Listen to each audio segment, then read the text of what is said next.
right, everybody. Just in the interest of time, I'll go ahead and get started. Wow, this is awesome crap. Kind of starting things off. Thank you all so much for coming. My name is Will Freund, and professionally, I am the wildlife education specialist out of the Outer Banks Center for Wildlife Education, way up in northeastern North Carolina, about 20 miles from the Virginia border and about 100 yards from the beach. So like just go north and then go east and then just keep going until you hit water or horses. Don't hit the horses though. That's where I'm up with the North Carolina Wildlife Resources Commission. But I am here completely separate from that to talk about a little project that I'm doing. So the title of this talk, Climate Change in Coastal Communities Through Storytelling. This is a part of a big kayaking project that I'm going to be doing next year entitled Climate Kayaking Conversation. I'm the project lead, as well as the documenter, editor, producer, planner. This is a little everything. This is all just me. So really kind of the mission of my project for starting is engaging citizens in coastal communities through storytelling. That I'm going to go to these areas and I'm going to be recording interviews with people, recordings, whether it's audio or video, in kind of two goals. So record videos of these individuals, as well as I also, if it wasn't just that, I also want to go into those communities and present citizen science projects to allow them to become engaged in those communities. Because that then all leads me then to my greater vision of let's all live in nature with harmony together. Because that's really what I'm out there to do. I'm not out to kind of spew facts and just be like, climate change, this is scary, everybody should believe in it. Because that we've all probably had those kind of moments where you try and talk to science or climate change or anything, people immediately just shut down. And that doesn't help anybody. So kind of what I'm going to be doing in this talk is starting just kind of the who, what, when, where, why, how this project. And then once we've kind of gone over that a little bit, then I'm going to start going over why storytelling. Why am I doing this versus a lecture or just going around and just paddling for no reason? Where I'm going to be at, where I'm at with my current planning, how I got to my planning process, what's left to be done, and then also a little of activity as well. So to start things off, who am I and why am I even doing this? So the map here is everywhere I've lived in my life. As you can see, I tend to have a coastal affinity in my life. I was born in Ohio, but then realized fairly quickly that really being near the water is where I'm from and where I need to be. So I grew up here in North Carolina. I grew up in Raleigh. I went to school at the College of Charleston in Charleston, South Carolina. But then a big part of this inspiration for this project was a study abroad program called Sea Education Association, where I started down in San Juan, Puerto Rico, and I did 5 weeks of deep water blue sailing, sailing from Puerto Rico to Bermuda, back to Cape Cod, and was amazing. If you ever have kids looking to do any kind of study abroad, highly recommend. And then after graduation, I've worked at a host of amazing institutions all across the Southeast. Of those 5, 4 of them were in beach communities. So there's kind of this continuing trend for kind of helping with some of these acronyms. North Carolina Museum of Natural Science in Raleigh, Georgia 4-H, so it was environmental education on Tybee Island, Bottled Island Conservancy, Moat Marine Laboratory and Aquarium in Sarasota, Florida, and then also North Carolina Wildlife Resources Commission, where I'm at now. So now that's kind of where I'm at. Where am I going? So I'm going to be going in a kayak. I'm going to be starting out in Miami, Florida, all the way down here, and then I'm going to be kayaking up the Atlantic Intercoastal Waterway. Show of hands, who's ever heard of that?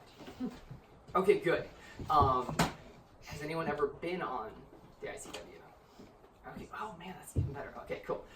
So just a little background on the ICW. So it was originally, construction started in 1855, and was started by the Army Corps of Engineers, although it was actually first surveyed in 1772 with the Chesapeake Albemarle Canal. That was where it was first surveyed, but it's basically the area between the mainland and the barrier islands going up all the way to the coast. This is just one section. There are 3 non-contiguous segments that go all the way from Norfolk, all the way around, down the tip of Florida, around the Gulf, and to Brownsville, Texas. The original thought was to do the whole thing, sized it down a little bit. You can actually go all the way up around through the Great Lakes down the Mississippi in one without having to take your boat out of the water. It's called the Great Loop. It's about 8,000 miles. People have paddled it. Takes about a year and a half. Seems a little excessive for me. But when am I doing it? Obviously, I'm not doing it right now. I'm up out of the coast. So I'm going to be starting in Miami, Florida in March of 2020, so next year. It's about 6 months out. And then the first question I get is, well, how long is this going to take? So if I were to deadhead it 20 miles a day, which is about average, it'd take me 50 days to do it. It's about 1,100 miles. But I'm averaging 3 months. Because of the communities that I'm going to be going into, I want to spend some time in those communities, getting to know those people so that I can really get an authentic story with them. So I've budgeted 90 days. So what on earth am I using? So I said I'm kayaking. Kind of. So I'm using this boat here called a Hobie Mirage Adventure Island, which is, many of us know Hobie kayaks. This is one of their lesser known kayaks. So this is a kayak with 2 upward pontoons. It's actually inspired by the native Polynesian cultures, that it's not a trimaran per se. These 2 outriggers here are just for support. There's no storage or anything like that. But what it allows me to do is so this is actually where I live. This is my neighborhood dock, which is pretty awesome. But there's trampolines there, but I can also put extra attachments for storage and whatnot, because I also have a lot of camera equipment with me. And also, through this, you're going to be seeing lots of logos, because a big part of the project is I'm being sponsored by quite a few different companies. So first off is this boat is being sponsored by Kayak Surf Company, which is part of Kayak Kites. For those who've been up the coast, you probably have seen them, and you kind of have to, because they're kind of this behemoth out on the coast. I could have chosen a lot of different boats, but the reason I chose this was for a couple of reasons. First off is I wanted to be 0 emissions for this. So I didn't want to have a motor, I didn't want to have any kind of gas or any kind of emissions coming out of it. So this has 3 methods of propulsion. First off, obviously, it has a sail. That's hopefully going to be my primary method of moving, because on the coast there's always wind, and the predominant wind direction during where I'll be going is most south to easterly wind, which will be good for me. Also, the reason my timeline for those March to June is, 1, I'm chasing warmth north, so my average temperature is between 80 and 85 degrees the entire way, as well as it avoids hurricane season. I've evacuated for 3 hurricanes in my life, and I would like to not have to do that on a boat. And so Kayak Kites is letting me borrow this boat, and then it's going to be returned to them. I don't know if they'll actually want it at the end, but that's at least they're like, oh, we're going to want it back. We'll see. And so I've got lots of attachments that I'm putting on this to hopefully record a lot of this. So this I'm not going to spend a whole lot of time on, because we're all fairly well science educated here. But just kind of 2 facts that I like to kind of throw out is, first off, 50% of the United States lives in a coastal county. That's a lot of people, and that's just in the United States. They're predicting, anywhere from 1 foot of sea level rise in really conservative numbers, upwards of like 8 to 10 over the next 100 years in some areas. And so we might be thinking, oh, like, even if you're an hour in from the coast, there are rivers back up. And so sea level rise is really a threat, not just to coastal communities, but really the whole coastal county, as well as annual occurrence high tides, high tide flooding. This was a big thing for me. I lived in Charleston. I would be sitting in class and it's a blue sky and it's high tide and my phone goes up, flood warning. Roads would just get washed out at high tide, and that's happening more and more all across the eastern seaboard, particularly cities like Miami, Wilmington, Charleston, and that's just the beginning. So why storytelling? Why should I do this and not versus just going and, say, taking pictures and being like, hey, this is happening, and not actually talking to the people? First off is, I've gotten some criticism for this, but there's more to climate change than just facts. Yes, the facts are great, but facts don't help with policy. We need to not only have the facts, we need to have both the cultural and political will to do this. And so allowing me to get these stories gives that chance to people to get involved, get engaged of, hey, these things are happening in my community and nobody's doing anything about it. Or we've tried, but no one's listening to me. This is kind of their chance to help get their voice out there. This whole project is not out there to basically affect policy, but to inform policy. Also, kind of alluded to, switch it from lecture to conversation. We've all had this, especially with teaching, that you sit there talking, and about 5 minutes in, and half the class is just glazed over. But if you're able to engage with them all the time, ask them questions. How do you feel? What is it like? Those kinds of things allow people to tell their own personal side of it. And when you're able to engage personally, you're able to get a more authentic response. Lastly, I've already said this, the culture of climate change. Science is good, but we need to have the culture of it. I mean, I'm just going to throw it out there that we literally had a president that just denied climate change. We had the climate assessment, the UN climate assessment came out last year, and just flat out said, I don't believe it. And so we need to have we need to elect politicians that are not just going to believe in the facts, but believe in the people. So the stories. How am I going to get these stories? What am I going to be doing? First off, these are going to be video or audio recorded, because I know there are a lot of people who are like, oh, I'll talk to you, but I don't want you to have my face. So I want to have both of those available. With who? Who am I going to be talking to? And that's going to be really tried with the varied backgrounds.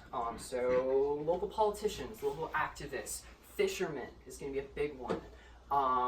Young people, old people. I mean, really the whole gambit. Because if I kind of stuck to my wheelhouse of all of my friends, I'm preaching to the choir, and it's just going to be the same thing over and over. I'm really trying to look for different responses. I'm really looking forward to, okay, in this community, what are they worried about? This community over here, what are they worried about? Are they the same? Are they different? And I'm expecting there'll be some commonalities, but I'm also expecting there to be some differences. So kind of some of the questions that I'm going to be asking. When did you move here? Did you move here last year? Did you like the beach? Or were you a family that moved out here on the Outer Banks 40 years ago? What was it like back then? How has it changed? And then also, what are you worried about? Because for some, it might be every time it rains, my street floods. Others, especially here in North Carolina, some of the lowest lying industry across the eastern North Carolina is wastewater treatment. It's also the first to flood, which means that as soon as wastewater treatment floods, every single water industry around, you can't use the water. So how does that affect the local community? Of using things to cook, to clean. Even also then job security. That if things get flooded out, what does that mean for your family? Especially in these wastewater treatment, that also tends to be those are low-income communities. So if you can't use your water, you can't travel, and you're out of a job, what does that mean? And then also, what, if any, changes have been done? What has been done in your community? And then also following up with, what do you want to see be done? Have there been any proposals put out? And I'm really looking forward to people either saying, yes, things have been done, or we've tried, or we've done nothing. And that could be, we've done nothing because we haven't cared, we haven't had the money. It really will depend on the community that I go to.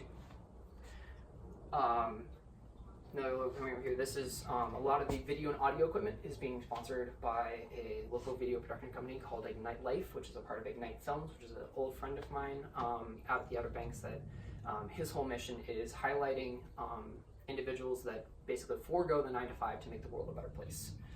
So he's sponsoring a lot of the video and audio equipment as well as editing on the back end. So if telling you stories weren't just enough, a big thing that I want to do is I didn't want to just go into these communities and be like, tell me your stories, tell me your woes, what's going on, how do you feel, cool things, bye. Because I feel like at that point, they're not left with anything. I mean, I'm going to be posting these videos and they can share that around, but that doesn't allow them to take charge of anything. And that's really where the videos will kind of help public get an idea of it, but I want to leave them with something to do it as well. So what I'm going to be doing is, in a couple of these locations, I'm going to be presenting citizen science workshops to allow communities to become engaged in the local environment, and I've chosen 3. First off, which we are all many aware of, iNaturalist. And you'll see with all 3 of them I've chosen, each one of them highlights a different type of science. So for iNaturalist, organismal biology, whether that's anything that you want that's organism, you can use iNaturalist. Another one is Globe Explorer or Globe Observer and King Tides Project. Is anyone familiar with Globe Observer? I was expecting. So Globe Observer is instead of going from organisms, Globe Explorer, Observer, is ecosystem based. So it's taking pictures of trees, mosquito habitats, clouds, I mean a whole list and I'll get into there. And then also King Tides Project. I know not a total ton of coastal people, but King Tides Project is all about documenting instances of king tides. So I'll go through this one fairly quickly. Is iNaturalist observations of literally anything, sharing with fellow naturalists, and discussing your findings. I use this all the time. That my biggest use for it is I have no idea what this is. iNaturalist helped me because they have that identification tool. And so if communities can use this to get out, that even if they do it for the same thing for me of, oh, I don't post all the time, but instead of being like, oh, it's just a bug and showing it outside, or they see some animal or some plant, they're able to start identifying. Once you start identifying, you can start engaging with it. When you engage, you care. Globe Explorer, server. So there's a Globe Explorer also program that's also really cool. Globe is an acronym, and this is a support of Earth system and NASA satellite research. And one of my favorite tools is actually, they just came out with it, was the tree tool. That you stand in one place, a distance away from a tree, you take a picture of the tree, then you count how many steps to that tree, and then it immediately can tell you how tall the tree is. And the reason they do that is because that data then goes to NASA satellite data that then basically is ground truthing, because NASA is able to basically map the topography of a forest, and this is just helping them ground truth, okay, how accurate are results? And the more they have, then the more accurate that they can be. And that one just rolled out this year, so I'm excited to start playing with that one. Both of these do require having the app, and putting in your observations that way. However, King Tides Project does not require an app, and this is one that I'm going to really be pushing for in the coastal communities, because they need 3 things. That's it. They need a photo, a date, and a time. And this is just a web thing where you can put it in. You can put in more data, but that's just the main 3 that they need. So first off, I just want to ask a question. King Tide. Show of hands, who knows what a king tide is? A little bit, yeah. Total gray area. So we know high tide, low tides. Spring tides is when we have a full moon, and so then we have the gravitational pull pulls it a little bit higher. Sometimes king tides or spring tides can be anywhere from a few inches to a foot or more higher than average. King tides happen about twice a year. King tides are extremely high tides. These happen particularly around eclipses. That not only is because the full moon and new moon are tend to be alignment, but eclipses is even better alignment, so you get that little bit more. And in some areas, so like down in Florida has fairly small tides, so king tide could mean a couple of inches difference. However, in Georgia, for those who've been to Georgia tides are huge.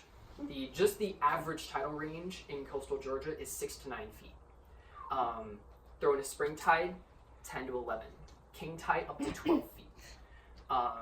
And so taking instances, photos of these king tides is really important to help figure out, all right, where is eroding, what's washing away, what communities are getting flooded, and this all goes to a NOAA database. This is also based out of a project out of California. But there's also, this is just general King Tides project, but there is a smaller North County King Tides project that if you're in coastal communities and you want to learn more about that, let me know. My project, our center uses that as well. So instances of King Tides, location type, that's really the 3 things. Now you can start putting in like the things that are around and more environmental, what is the water temperature, what's the air temperature, all things like that. But really that's just the main 3 things that they need. So, where am I going to be stopping? Because obviously I can't do 1,000 miles in one day. So this here, all the major red dots are places that I know I want to stop. That these are just a few of the towns. Obviously, there are more names than there are dots because I couldn't get all the dots to fit. But the way I chose these towns, and these are not all the towns in it. These are just the ones that I want to get interviews in.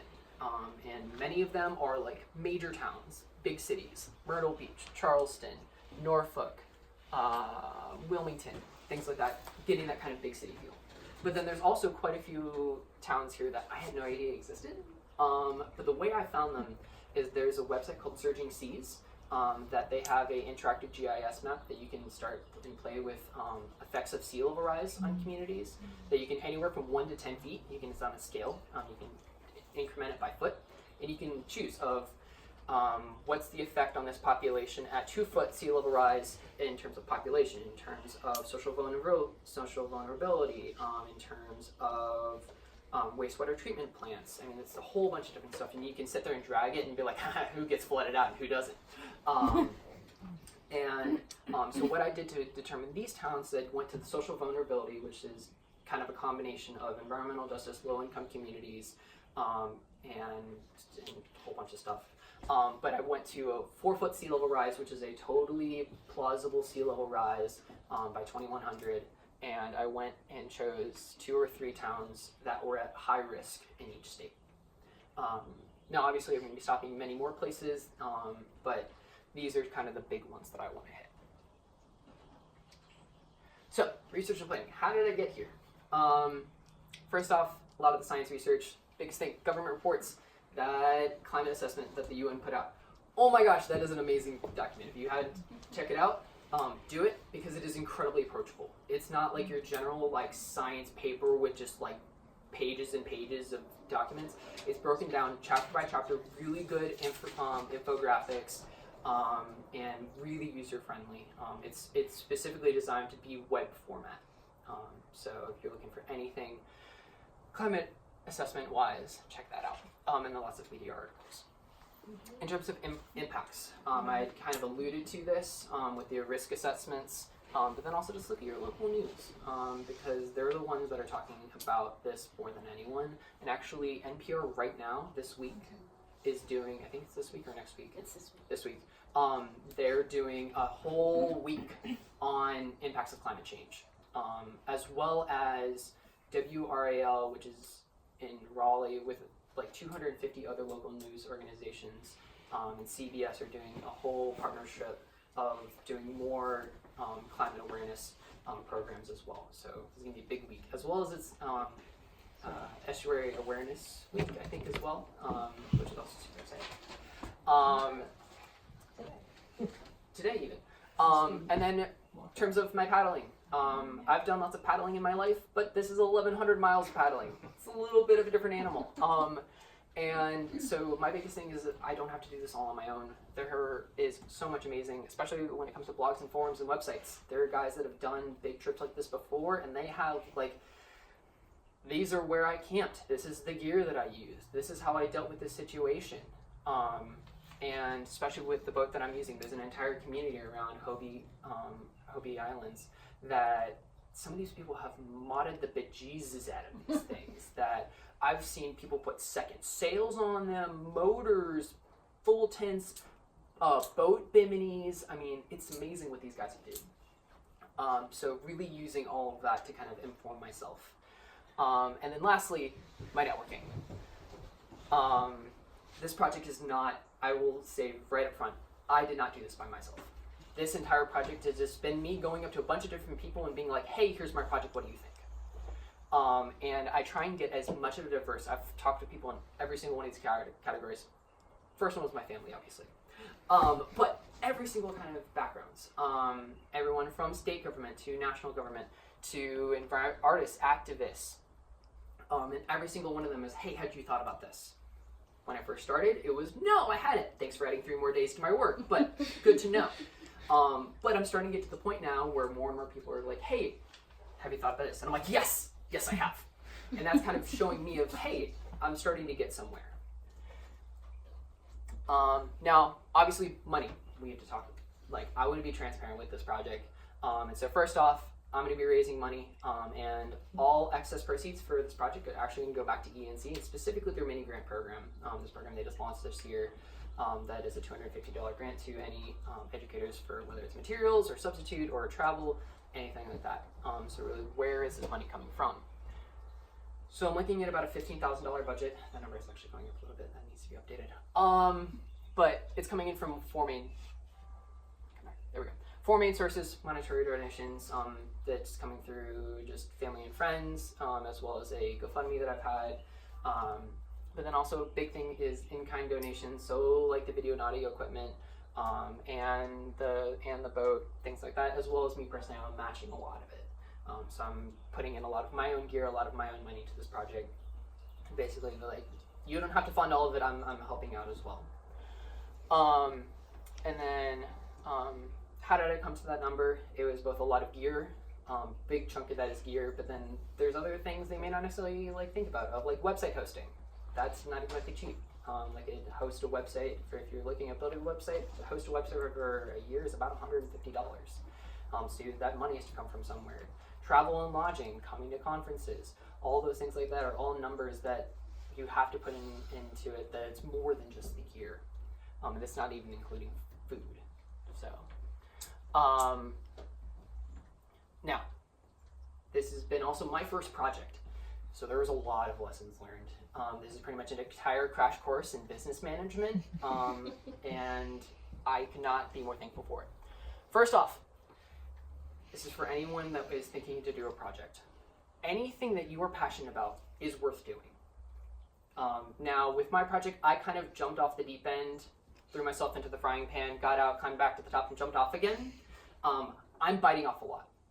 But I also want to kind of give this talk as an encouragement that anybody can go and do a project like this. It doesn't have to be big like this. It can be in your neighborhood, in your home, in your community. It can be a day project, a weekend, a week, a month. That I didn't know I was doing this project until Thanksgiving of last year, when I was daydreaming.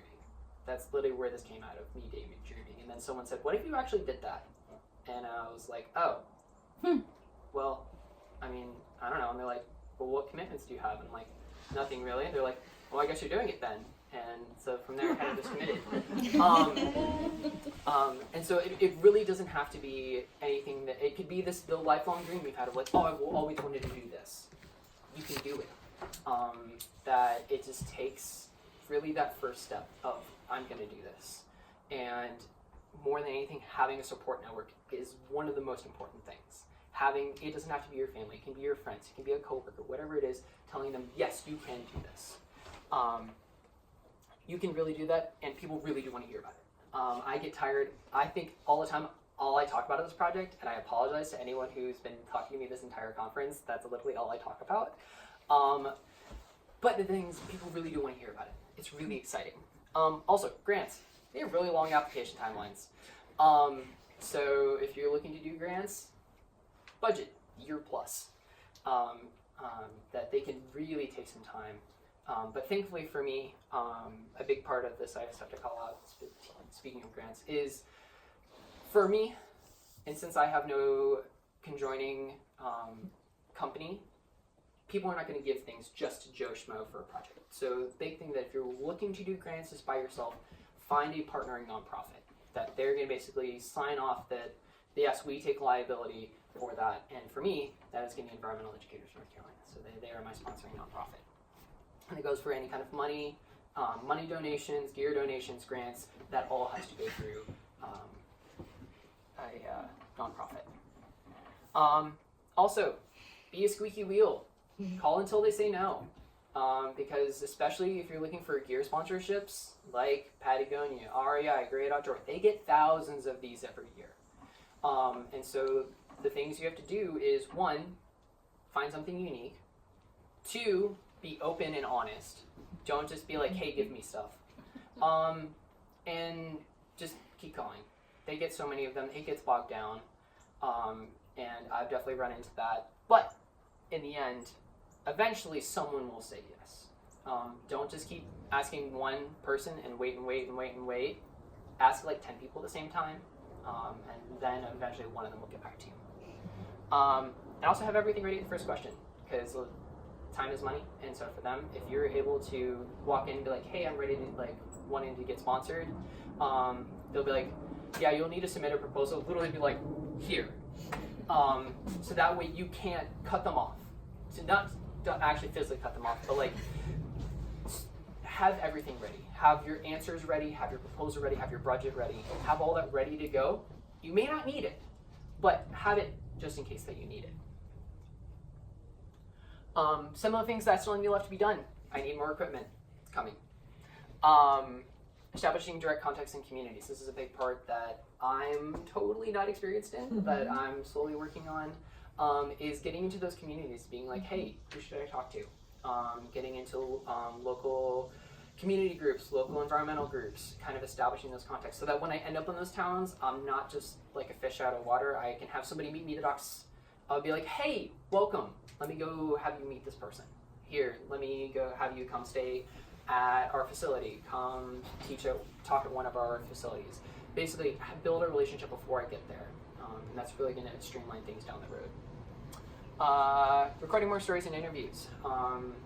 This is going to be kind of an activity at the end, as well as I've got a lot of my equipment here that if you have a story that you want to share, or you know somebody that has a story that you think they might want to share, let me know. I will be around to, if you want to record a story while you're here, I would love that.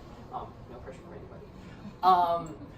But I will also leave my contact information as well, that if you have anyone that contacts in any of the areas that I'll be going to, or people that you think would really benefit from talking to me or me talking to them, I'd be happy for that as well.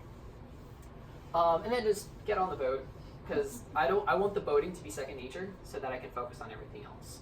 I've been out twice already. I couldn't go boating last week. There was bacteria advisory, but now that's been lifted, so we're all good with that. So kind of starting to wrap things up here is the impact. What am I going to do? I'm going to try and do 5 interviews in each state. So that's then 25 total. I want to try and plan 3 to 4 of them, but then leave 1 to 2 of them open to just sporadic.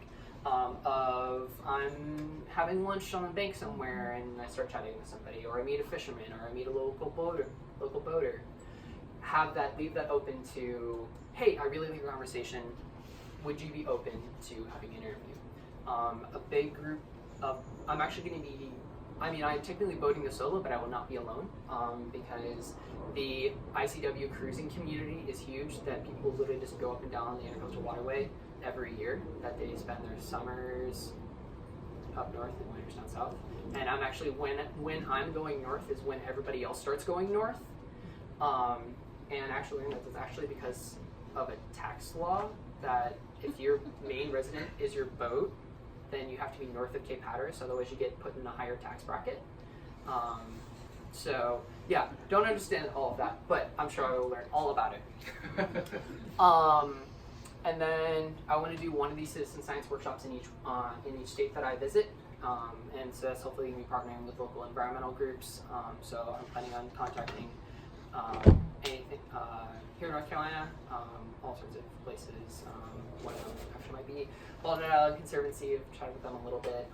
And then South Carolina, my alma mater, College of Charleston, they were right on the harbor there.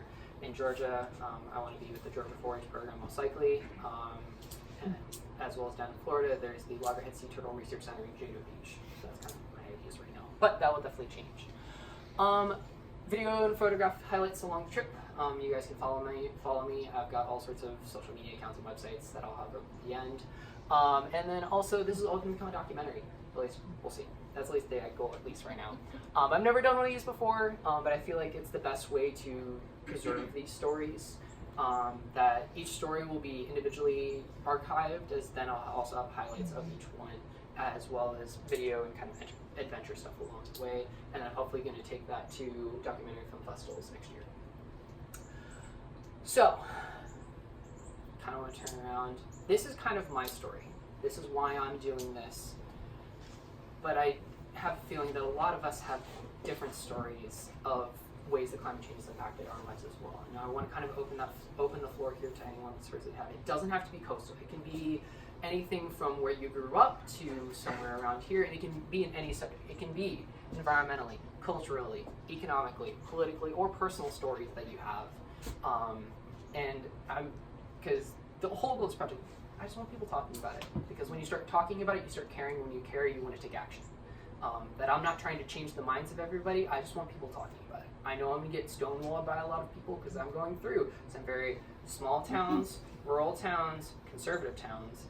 And so there's definitely been a lot of stonewalling that I'm getting. And so I'm not going to try and force my way. I just want to talk. And so that's kind of how I want to approach this. And I kind of want to open the floor. Does anyone have any stories that they want to share? Wow, no one's been affected by climate change? I can go. Yeah. I live in Beaufort, and I have a house that is pretty close to the salt marsh. And then every time there's a king tide, I watch the water get closer and closer to my house, and it's pretty scary. Especially thinking if a hurricane were to come in on a king tide, that's like my worst nightmare. So, yeah. And then my neighbors, and I worry about the community as a whole, and what happened at Overcook. So, yeah. The outpouring of support has been amazing. I'm in a bunch of Outer Banks groups, and it's been the amount of donations and support that the Overcook community has been incredible, which is good. They're fixing the pier as well. The Nags Head Pier got demolished half of it, so they're going to be rebuilding that as well. Thank you for sharing. I can go. I'm actually from California. Have you guys heard of Paradise, the town that burned down? So that's where the majority of my family's from. So it's not water related, but it is climate change impacted, and so they lost everything, and it's just kind of brushed off, blamed on Californians, not on climate change. So that's how it's impacted me. I was working at Mount Mitchell on a detail. I'm a park ranger up in the high country, and I went to a campsite. There was nobody there, but there was a timber rattler there, and I told the superintendent, "Hey, there's this timber rattler here." And he's like, "It's not a timber rattler. We don't have timber rattlers up here. We've never seen a timber rattler up here."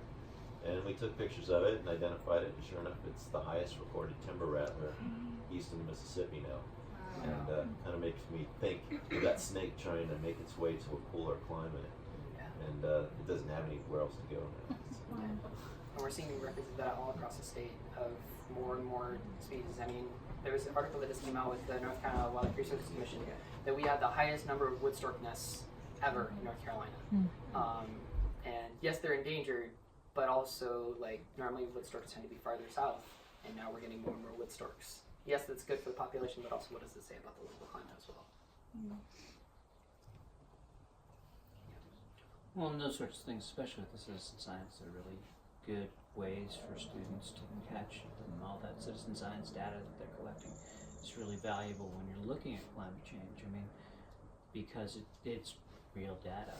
I mean, they have anecdotal data, like in the Smokies, some of the salamander species, which, they're pretty mobile. They find some species, less of them on the south sides of the ridges before, and they'll find them on the north side of the ridges, where there were already other salamanders, because, that's what the Smokies has most of.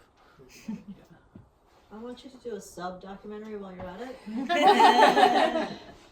And just record the boating community, because on the Intercoastal there's an incredible amount of adaptation that's happening on board with ways to live and survive and keep your food and waste and competence. So all of those technologies shared, I think, would be pretty inspiring to people that are trying to live small. I mean, there's all those onboard solutions are all, a lot of them are solar powered. So that could be like a micro show. There definitely will be some interviews with some boaters there. I'm gonna try and hang out with them anyway, because that's the community you're in. It's the most accessible. So I'd watch that one. Cool. Absolutely. Thank you all so much for sharing with that. And if you have any other questions or stories you want to share, I'm happy to talk about that after. Kind of wrapping things up here, just one final call out for all my sponsors that I have for this project. There are more coming that I have in the pipeline that I can't publicly say yet, but I'm super thankful for all the work that my sponsors have done so far, as well as everyone that's been donating to my GoFundMe and just supporting me in this project. Even without money, the support really goes a long way to help me kind of continue this project forward. And then also next year, see you guys next year. And that with this project, this is part 1 of 2. Next year, I'm going to be hopefully, if I'm able to come back, I'm going to do a second part to this of the wrap up of what happened, what major things did I learn, and then if I have the ability to do a showing of the documentary, I'm going to try and do that as well.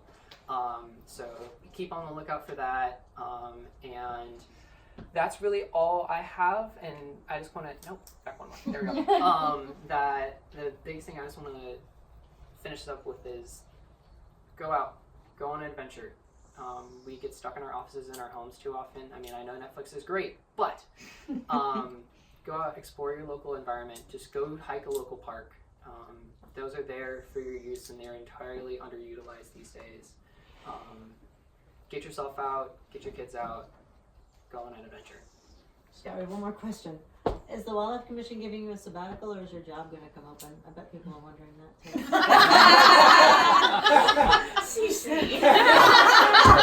I can ask, right? I'm the only one in the room who can ask that question.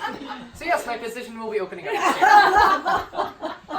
So yes, I'm. Is there a way to get a sabbatical? I want to know that. That's it, really. Yeah, I'm not going on sabbatical. I'm kind of plans after. So I've got my project of March to June. After that, I'll be taking probably a month off to really deadhead myself and get this wrapped up. And then I'm actually going to graduate school. Wow, congrats. So it's not official. Like I haven't got accepted anywhere, but I'm looking to go pursue a master's degree in ornithological research. Yes. So, but thank you guys. Wait, well done. Anyone have any questions? Yeah. Well, 2 parts, but have you heard of Rising in Sea by chance? So It rings a bell. So it was photos, but it was done. Oh yeah, that's what I was going to do too. So it was the photos part, but what they did is they went through coastal North Carolina and collected the stories of people who are being affected by climate change, and has these massive photos that you see in front of. It was an artist and it's someone they're both local to Downey's, North Carolina. Okay. And I was just going to give you their names because they would probably be really interested. They can definitely get you in contact with people in North Carolina, like some of those community leaders, like Karen Amsbacher, who's the executive director of the Core Sound Waterfowl Museum and Heritage Center. She's like one of the gatekeepers of the community down there. So like, I'm going to pass that on to you. Perfect. Thank you. Yeah. Any questions? Yeah. Is that a kayak like super modular? Can you take off all the Yes. pontoons and just use it as a I can normal use kayak? everything can come off, and I can use it just as a bare bones kayak. Yeah, but there's Cool system. yeah. So when I come through, I'll be posting of community paddles. So if you're towards the coast, I'm going to be stopping in areas. If you want to come kayak with me for a day or come for a day or two, I'll be doing that as well. So, but yeah, there we go. So yeah, my website is climatekayakonversation.org. You can also find me on Facebook and Instagram. And thank you guys so much for allowing me to talk about my project. You're gonna need a bigger room next year.